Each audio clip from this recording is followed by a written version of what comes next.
실물교훈 제1장 비유로 가르치심. 그리스도께서 비유를 통해 주신 교훈에는 이 세상에 대한 그분 자신의 사명에 나타나 있는 동일한 원칙이 드러나 있다. 우리로 하여금 그리스도의 거룩한 품성과 생애를 잘 알 수 있도록 하시기 위하여 그는 우리와 같은 인성을 취하시고 우리 가운데 사셨다. 신성이 인성을 통해 나타났고 보이지 않는 영광이 보이는 사람의 형상을 통하여 나타났다. 사람은 이미 알고 있는 사실을 통하여 알지 못하는 것을 배울 수 있다. 하늘의 사물이 세상 사물을 통하여 드러났으며 하나님께서는 사람의 형상으로 나타나셨다. 그리스도의 가르침 속에서도 그것은 사실이다. 곧 알려지지 않았던 것들이 알고 있는 사물을 통하여 설명되었다.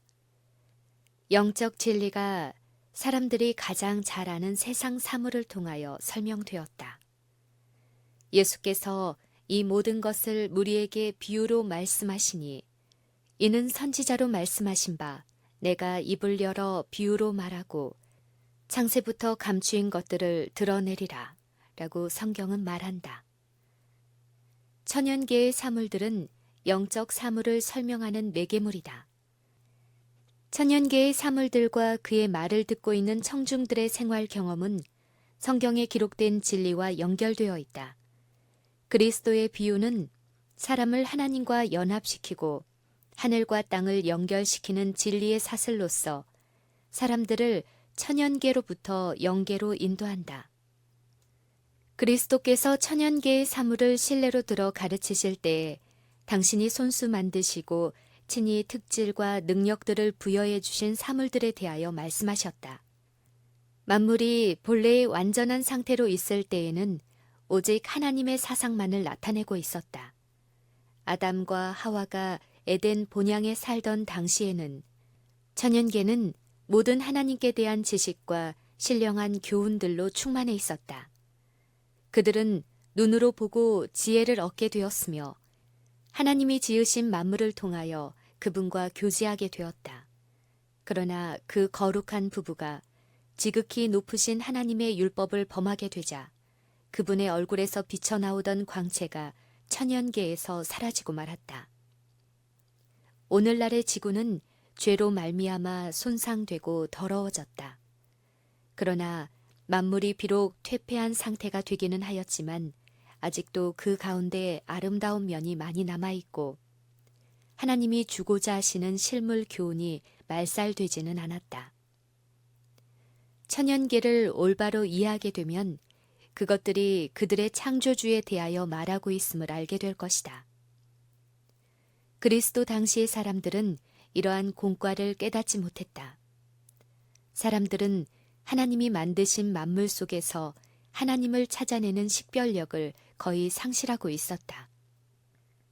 인류의 죄가 만물의 아름다운 표면을 검은 천으로 가리웠으므로 그것들이 하나님을 나타내 보이는 대신에 오히려 그분을 숨기는 장벽이 되었다. 사람들은 피조물을 조물주보다 더 경배하고 섬기었다. 그리하여 하나님을 모르는 자들은 생각이 허망하여지며 미련한 마음이 어두워졌다. 이와 같이 이스라엘 백성들도 사람의 교훈으로 하나님의 교훈을 대신하였다. 천연계뿐만 아니라 하나님을 드러내기 위하여 주신 제사제도와 성경 자체까지도 너무 곡해되어서 그것들이 하나님을 가리는 방편이 되었다. 그리스도께서는 진리를 모호하게 만드는 것들을 제거하려고 노력하셨다. 그분은 죄가 천연계의 표면에 들이온 검은 천을 거두고 창조 당시에 그것들이 반사하던 신령한 영광을 드러내게 하시기 위하여 이 땅에 오셨다. 그의 말씀은 성경의 가르침과 천연계의 교훈들을 새로운 관점에서 보게 했고 그 교훈들이 새로운 계시가 되게 하였다. 예수께서는 아름다운 백합화를 꺾어서 어린이들과 춘소년들의 손에 쥐어주셨다. 하나님 아버지의 얼굴에서 비치는 빛으로 생기 있고 젊음이 넘치는 산뜻한 예수 그리스도의 얼굴을 그들이 쳐다보고 있을 때 그는 그들에게 다음과 같은 교훈을 주셨다. 들의 백합화가 어떻게 자라는가 생각하여 보라. 수고도 아니하고 길쌈도 아니하느니라. 그러나 내가 너희에게 말하노니 솔로몬의 모든 영광으로도 입은 것이 이 꽃 하나만 갖지 못하였느니라. 그러고 나서 그는 아래와 같은 귀한 보증과 중요한 교훈을 주셨다. 오늘 있다가 내일 아궁이에 던지우는 들풀도 하나님이 이렇게 입히시거든 하물며 너희일까 보냐. 믿음이 적은 자들아. 산상 설교 중에 하신 이 말씀은 어린아이들과 청년들뿐만 아니라 그 외의 다른 사람들에게도 주신 말씀이다. 이 말씀은 근심과 번민이 가득하고 실망과 슬픔으로 마음이 상한 사람들이 섞여 있는 군중들을 향하여 하신 말씀이다. 그는 계속해서 그러므로 염려하여 이르기를 무엇을 먹을까, 무엇을 마실까, 무엇을 입을까 하지 말라. 이는 다 이방인들이 구하는 것이라. 너희 천부께서 이 모든 것이 너희에게 있어야 할 줄을 아시느니라. 라고 말씀하셨다.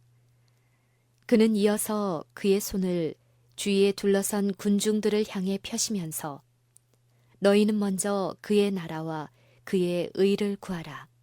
그리하면 이 모든 것을 너희에게 더하시리라고 말씀하셨다. 이렇게 그리스도께서는 친히 백합화와 들풀에게 주신 당신의 기별을 해석하셨다. 그는 우리가 피어나는 모든 백합화와 뾰족뾰족 싹트는 모든 풀잎사귀에서 이 같은 기별을 찾아내어 읽기를 바라신다. 그의 말씀에는 확실한 보증이 가득 차 있으며 하나님을 굳게 신뢰하도록 해준다. 진리에 대한 그리스도의 생각은 너무나 넓고 그의 교훈은 너무도 원대했기 때문에 그것을 설명하는데 천연 개의 모든 현상이 사용되었다. 날마다 우리의 눈으로 바라보는 장면들이 다 어떤 영적 진리와 연관되어 있으므로 천연 개는 구주의 비유들로 덮여 있다고 할 수 있다. 그의 공중 전도 사업 초기에 그리스도께서 백성들에게 하신 말씀은 너무나 단순하여서 모든 청중이 다 구원을 얻게 하는 진리를 잘 이해할 수 있었다. 그러나 많은 사람들의 마음속에 진리가 뿌리를 내리지 못했으므로 속히 그 진리를 빼앗겨 버렸다. 그러므로 내가 저희에게 비유로 말하기는 저희가 보아도 보지 못하며 들어도 듣지 못하며 깨닫지 못함이니라.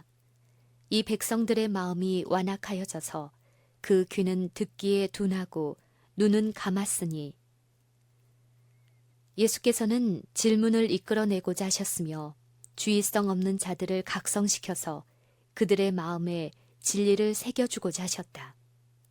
비유로 가르치는 일은 유대인들뿐 아니라 이방 사람들 사이에도 널리 유행되었고 호평을 받고 관심을 끌었다. 그리스도께서는 이보다 더 효과적인 교수 방법을 사용하실 수는 없으셨다. 청중들이 영적 사물을 참으로 알고자 했더라면 그들은 그의 말씀을 넉넉히 이해할 수 있었을 것이다. 왜냐하면 그는 언제나 진정으로 진리를 알려고 하는 자에게 그것을 설명해 주기를 기뻐하셨기 때문이다. 비유로 가르치신 또 한 가지 이유는 그리스도께서는 진리를 받아들이거나 이해할 준비가 되어 있지 않은 사람들에게 꼭 전해야 할 진리를 갖고 계셨기 때문이다. 그는 당신의 교훈을 일상생활의 경험과 천연계의 장면들과 연결시키므로 그들의 주목을 끄시고 그들의 마음을 감동시키셨다. 그렇게 하심으로 그 후에 그들이 그 교훈을 설명하기 위하여 사용된 실물들을 보게 될 때 거룩한 교사의 말씀을 회상하게 되었다. 성령께 마음문을 열어놓은 자들에게는 구주의 교훈의 깊은 뜻이 더욱더 공개되었다. 신비하게 여겨지던 것이 분명하게 되고 이해하기 어렵던 것이 확실하게 이해되었다. 예수께서는 각 사람의 마음속에 들어가실 통로를 찾고 계셨다. 그는 여러 가지 신뢰를 사용하심으로 다양한 방법으로 진리를 제시하셨을 뿐 아니라 여러 같지 않은 사람들의 마음에 호소하셨다. 그가 사용한 신뢰들 모두가 그들이 일상 보고 듣는 현장에서 인용된 것이었기 때문에 청중들의 흥미는 더욱 고조되었다. 구주의 말씀을 들은 사람들 중에는 아무도 자기가 등한시 되었다거나 잊어버린 바 되었다는 생각을 갖지 않았다. 아무리 비천하고 아무리 죄가 많은 사람일지라도 그의 가르침 속에서 친절하고 동정어린 음성을 들을 수 있었다. 그가 비유로 말씀하신 또 다른 이유가 있었다. 그를 들은 많은 무리들 중에 제사장과 랍비, 서기관과 장로들, 헤롯 당과 관원, 세상을 사랑하는 자, 완고한 자, 야심가들이 있었다. 그들은 무엇보다도 예수님을 정죄할 어떤 죄를 찾고자 했다. 또 이들의 밀정들은 매일같이 예수님의 뒤를 밟으며 그의 입술에서 흘러나오는 말 중에서 그를 정죄할 어떤 구실을 찾아내어 지금 온 세상을 모두 자기에게 이끌어가는 듯이 보이는 그를 영원히 침묵시키고자 하였다. 구주께서는 이러한 사람들의 기질을 아시고 진리를 전하실 때에 그들이 사내들인 앞에서 고소할 조건을 잡지 못하도록 말씀하셨다. 그는 비유로서 높은 지위에 있는 자들의 외식과 악행을 견책하셨고 비유의 말씀으로써 골수를 쪼개는 듯한 진리를 싸셨다. 만약 그가 노골적으로 공박하셨더라면 그들은 그분의 말씀을 듣지 않았을 뿐 아니라 즉시 그의 전도 사업을 제지시켰을 것이다. 그러나 예수께서는 밀정들이 손을 쓰지 못하게 하시는 한편 오류가 밝히 드러나도록 진리를 천명하셨으므로 마음이 정직한 자들은 그의 교훈으로 유익을 받았다. 하나님의 지혜와 헤아릴 수 없는 은총이 그의 지으신 만물을 통해서 명백하게 드러났다. 사람들은 천연계와 일상생활의 경험을 통하여 하나님을 배웠다. 창세로부터 그의 보이지 아니하는 것들, 곧 그의 영원하신 능력과 신성이 그 만드신 만물에 분명히 보여 알게 되는 것이다. 비유를 통해 주신 구주의 교훈에는 참된 고등교육이 무엇인지를 나타내 보이고 있다. 그리스도께서는 심원한 과학의 진리를 사람들에게 열어 보이실 수 있으셨으며 수세기에 걸쳐서 수고하고 연구하여야 겨우 통찰할 수 있는 신비들을 드러내실 수도 있으셨다. 그는 또 이 세상이 끝날 때까지 있게 될 모든 발명을 착상하고 자극할 풍부한 과학 분야의 암시를 제공할 수도 있으셨다. 그러나 그는 그 같은 일을 하지 않으셨다. 그는 또 세속적으로 위대하게 될 수 있는 문을 열어주므로 사람들의 야심을 만족시키거나 그들의 호기심을 자극하는 말씀은 아무것도 하지 않으셨다. 그의 모든 교훈은 사람들의 마음을 무한하신 하나님의 마음과 접촉시키는 데 있었다. 그는 하나님과 그의 말씀과 그의 사업에 대한 인간의 학설을 연구하라고 지시하지 않으셨다. 그는 하나님이 지으신 만물과 그분의 말씀과 섭리에 나타나 있는 하나님을 바라보라고 가르치셨다. 그리스도께서는 추상적인 이론을 말씀하지 않으시고 품성 개발에 요긴한 문제와 하나님을 아는 능력을 증대시키고 선을 행할 능력을 증가시키는 문제를 말씀하셨다. 그는 사람들에게 일상생활에 관계되는 진리를 말씀하신 동시에 영생을 붙잡게 하는 진리를 말씀하셨다. 그리스도께서는 이스라엘 백성의 교훈을 지도하셨다. 여호와의 계명과 율례에 관하여 그는 다음과 같이 말씀하셨다. 내 자녀에게 부지런히 가르치며 집에 앉았을 때에든지 길에 행할 때에든지 누웠을 때에든지 일어날 때에든지 이 말씀을 강론할 것이며 너는 또 그것을 내 손목에 메어 기호를 삼으며 내 미간에 붙여 표를 삼고 또 내 집 문설주와 바깥문에 기록할지니라.